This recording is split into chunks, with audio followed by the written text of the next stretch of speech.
मल्लिकार्जुन ज्योतिर्लिंग श्रीशैलम सर्वांची जाण्याची इच्छा असते, तर बिना त्रासदायक जाण्यासाठी ही व्हिडिओ पूर्ण बघा. कसं जायचं, सोबत काय पाहायचं. सर्वात पहिलं तुम्ही तुमच्या शहरातून हैदराबाद किंवा सिकंदराबाद जंक्शन गाठा.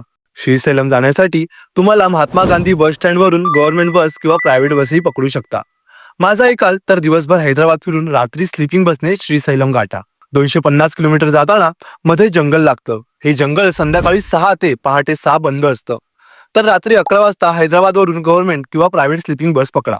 पहाटे तुम्ही श्रीशैलम उतरता. तुम्ही मित्र असाल तर धर्मशाळा तुम्हाला राहू देणार नाहीत, तर मंदिरामागे डॉमेटरीही तुम्ही बुक करू शकता. नाहीतर मंदिर ट्रस्टचे रूमही आहेत. तयार होऊन मस्त ज्योतिर्लिंगाचं दर्शन करून घ्या. 12 ज्योतिर्लिंगांपैकी हे ज्योतिर्लिंग थोडं वेगळं आहे, कारण एकाच मंदिरात शिव आणि 18 शक्तिपीठापैकी एक भ्रमरांबा देवीचं मंदिर आहे. दर्शन झालं की मंदिराच्या बाहेर अन्नप्रसादमध्ये जेवण करून घ्या. केळीच्या पानावर पारंपरिक साऊथ स्वाद तुम्ही अनुभवा.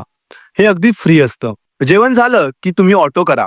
700 ते 800 रुपये पर ऑटो मागे तो तुम्हाला पहिलं साक्षी गणपती मंदिर दाखवेल, दुसरं पालधारा किंवा पंचधारा, तिसरं हटकेश्वर आलयम महादेवाचं प्राचीन मंदिर दाखवेल, चौथं श्री ललिता देवी पीठम हे मंदिर दाखवेल, आणि शेवटी छत्रपती शिवाजी महाराजांचं मंदिर. 2-2.5 तासात तुमची पूर्ण सफारी होईल. तुमच्याकडे खूप वेळ राहतो तर तुम्ही श्रीशैलम डॅमलाही जाऊ शकता.